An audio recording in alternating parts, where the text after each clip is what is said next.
Assalamualaikum warahmatullahi wabarakatuh. Izin memperkenalkan diri. Kami dari kelompok 6 mata kuliah pengantar hukum dan etika bisnis Islami yang beranggotakan 7 orang. Di antaranya yaitu yang pertama, Rabiatul Adawiyah dengan NIM 1911005. Yang kedua yaitu Dea Putri Brigita dengan NIM 1911122. Yang ketiga yaitu Dea Puspita dengan NIM 1911188. Yang keempat, saya pribadi, Guru UPESA dengan NIM 1911277. Yang kelima yaitu Safa Adinda Ahsani dengan NIM 1911321. Yang keenam yaitu Putri Ajeng Murnilawati dengan NIM 1911333. Yang terakhir yaitu Yosi Ivone Tristi dengan NIM 1911360. Di sini kami akan mempresentasikan materi kami tentang hukum jaminan. Baik, langsung saja kita mulai pembahasan yang pertama, yaitu pengertian dan dasar hukum yang akan dibahas dengan saya pribadi. Perkenalkan, saya Guru UPESA dengan NIM 1911277. Di sini saya akan menyampaikan materi saya tentang pengertian dan dasar hukum. Baik, kita mulai. Hukum jaminan terdiri dari dua kata, yaitu hukum dan jaminan. Hukum menurut Soedikno Mertokusumo adalah keseluruhan kumpulan peraturan-peraturan atau kaedah-kaedah dalam suatu kehidupan bersama. Keseluruhan peraturan tingkah laku yang berlaku dalam suatu kehidupan bersama, yang dapat dipaksakan pelaksanaannya dengan suatu sanksi. Sedangkan pengertian tentang jaminan adalah rumusan atau definisi yang tegas tentang jaminan tidak ditemukan dalam kitab undang-undang hukum perdata. Namun, berdasarkan pendapat pakar hukum, jaminan dapat diartikan sebagai sesuatu yang diberikan debitur kepada kreditur untuk menimbulkan keyakinan bahwa debitur akan memenuhi kewajiban yang dapat dinilai dengan uang yang timbul dari suatu perikatan. Kemudian, materi selanjutnya yaitu dasar hukum dari hukum jaminan. Dasar hukum dari hukum jaminan di Indonesia terdapat pada pasal 1131 Kitab Undang-Undang Hukum Perdata yang menyatakan bahwa segala kebendaan si berhutang yang baik bergerak maupun tidak bergerak, baik yang sudah ada maupun yang baru akan ada di kemudian hari, menjadi tanggungan untuk perikatan perseorangan.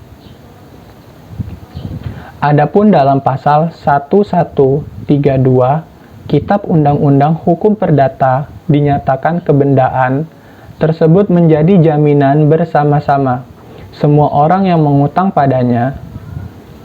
Pendapatan penjualan benda-benda itu dibagi-bagi menurut keseimbangannya, yaitu menurut besar kecilnya piutang masing-masing, kecuali apabila di antara para berpiutang itu ada alasan-alasan yang sah untuk didahulukan.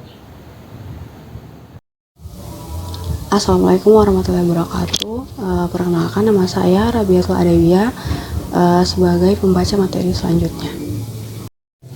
Jenis-jenis jaminan terbagi atas dua. Yang pertama, jaminan perorangan. Jaminan perorangan adalah suatu perjanjian atau persetujuan antara pihak yang berhutang atau kreditur dengan pihak ketiga yang menjamin memenuhi kewajiban-kewajiban si penghutang atau debitur. Contohnya, Jamal mempunyai hutang sebesar 70 juta rupiah kepada Bank Aman untuk pembiayaan usaha toko barunya. Untuk menjamin Jamal akan membayar hutangnya kepada Bank Aman, maka Rati sebagai istri Jamal yang akan menjamin pelunasan hutang Jamal jika Jamal tidak membayar. Bentuk penjamin yang diberikan oleh Bank Aman dalam istilah bisnis disebut personal guarantee. Yang kedua yaitu jaminan kebendaan. Jaminan kebendaan adalah tindakan berupa suatu penjaminan yang dilakukan oleh kreditur terhadap debiturnya atau antara kreditur dengan pihak ketiga untuk memenuhi kewajiban dari debitur.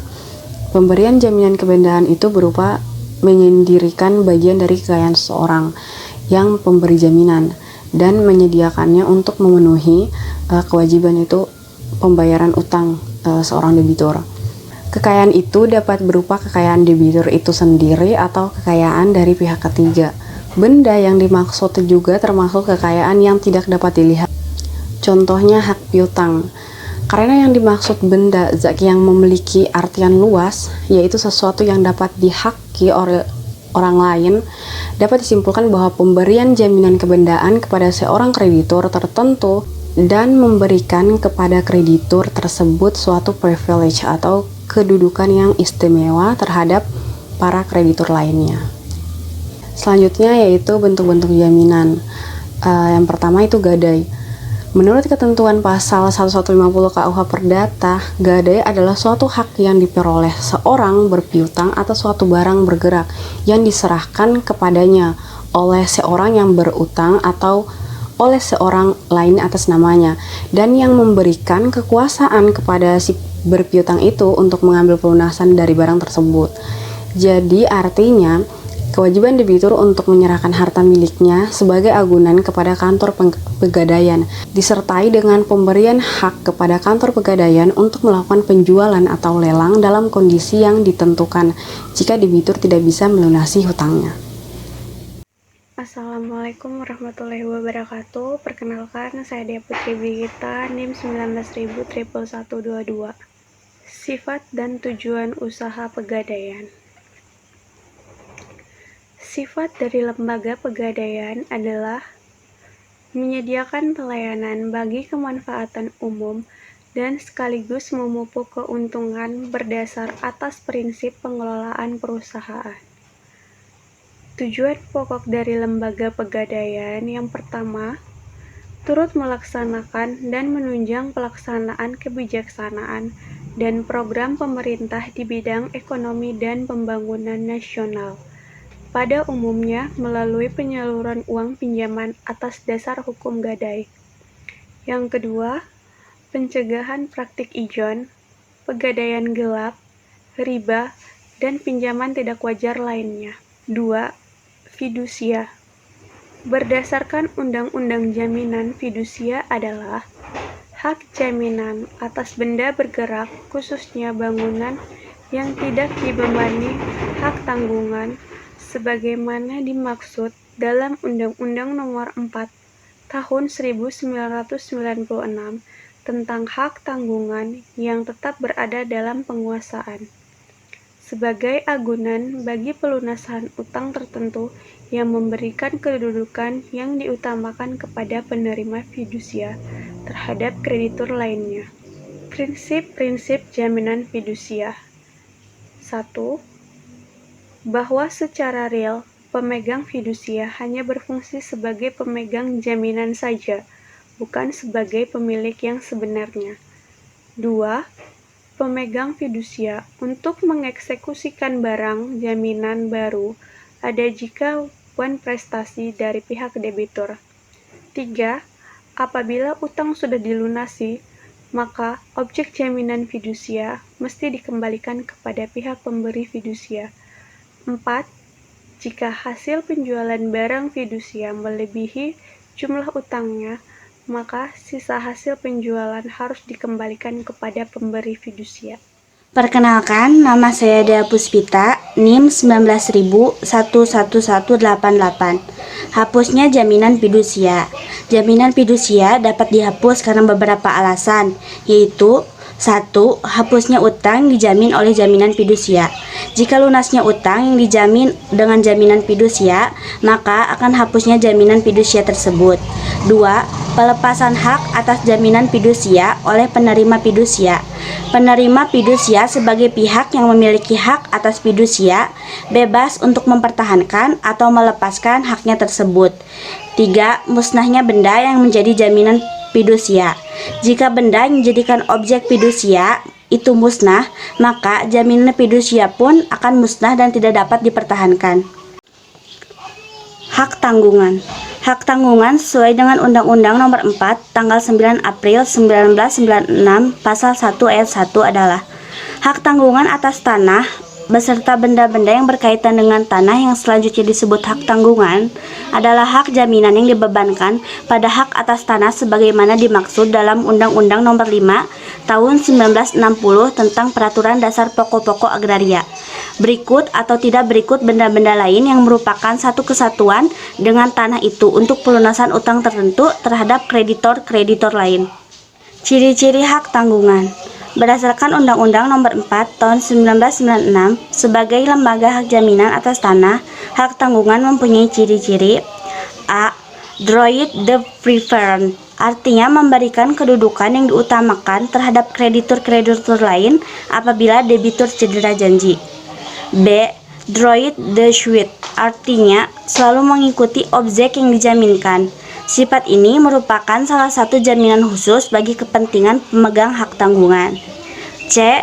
Memenuhi asas spesialitas dan publisitas, sehingga dapat mengikat pihak ketiga dan dapat memberikan kepastian hukum kepada pihak-pihak yang bersangkutan. Selanjutnya di poin D, memiliki kekuatan eksekutorial dalam arti dapat dilaksanakan eksekusi apabila debitur cedera janji, maka objek jaminan hak tanggungan dapat dilelang yang disebut dengan parade eksekusi. Di poin F ada hak tanggungan tidak dapat dibagi-bagi.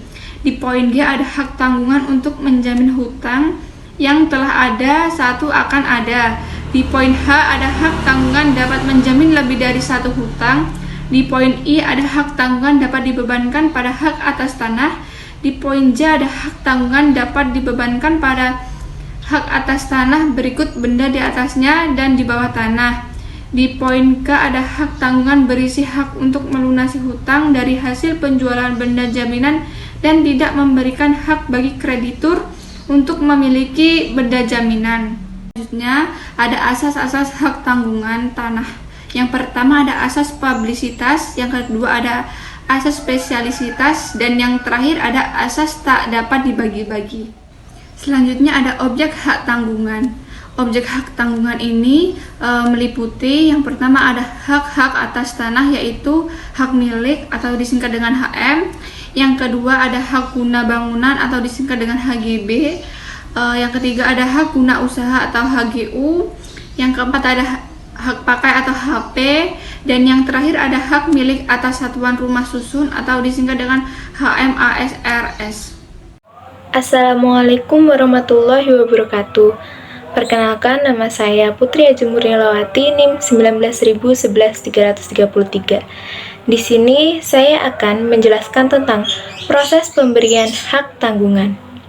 Yang pertama ada tahap pemberian hak tanggungan atau APHT.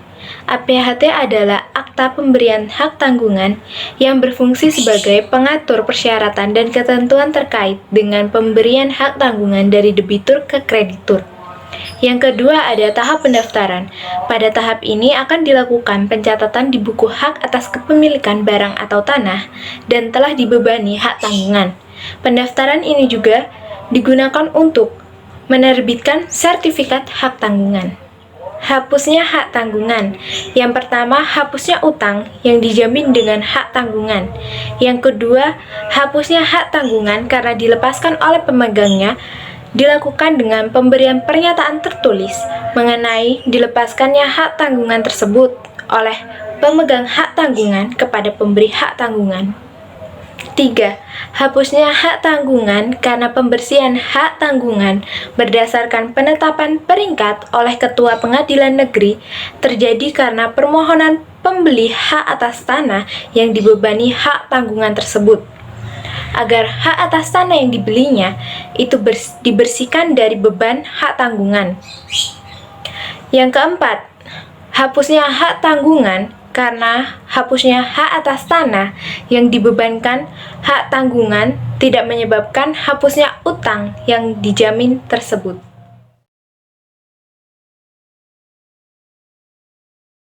4. Hipotek.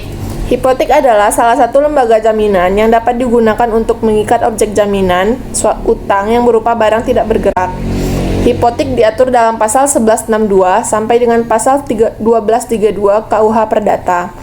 Pasal 1162 KUH Perdata memberikan definisi hipotek sebagai suatu hak kebendaan atas barang tak bergerak yang dijadikan jaminan dalam pelunasan suatu perikatan. Lebih lanjut, Pasal 1178 KUH Perdata menyebutkan bahwa ketika utang pokok tidak dilunasi sebagaimana mestinya atau bunga yang terutang tidak dibayar, maka pemegang hak hipotek akan mempunyai hak mutlak untuk menjual aset jaminan tersebut di muka umum agar dari hasilnya dilunasi, baik jumlah uang pokoknya maupun bunga dan biayanya. Unsur-unsur hipotek sebagai berikut. 1. Hipotek adalah suatu hak kebendaan. 2. Hipotek adalah benda-benda tak bergerak. 3. Untuk pelunasan suatu perikatan. 5. Resi gudang. Resi gudang adalah dokumen bukti kepemilikan barang yang disimpan di suatu gudang terdaftar secara khusus yang diterbitkan oleh pengelola gudang. Gudang artinya bisa berbagai macam, tergantung komoditas yang disimpan, mulai dari beras, kopi, coklat. Resi gudang bisa digunakan sebagai jaminan atas kredit dari perbankan. Resi gudang merupakan bukti kepemilikan. Maka resi gudang ini dapat diperdagangkan, diperjualbelikan, dipertukarkan, atau bisa juga digunakan sebagai jaminan bagi pinjaman, maupun dapat digunakan untuk penyerahan barang dalam transaksi derivatif seperti halnya kontrak berjangka. Terima kasih. Sekian presentasi dari kelompok kami. Apabila ada salah-salah kata, kami mohon maaf. Kepada Tuhan kami mohon ampun. Kami akhiri. Wabillahi taufiq wal hidayah. Wassalamualaikum warahmatullahi wabarakatuh.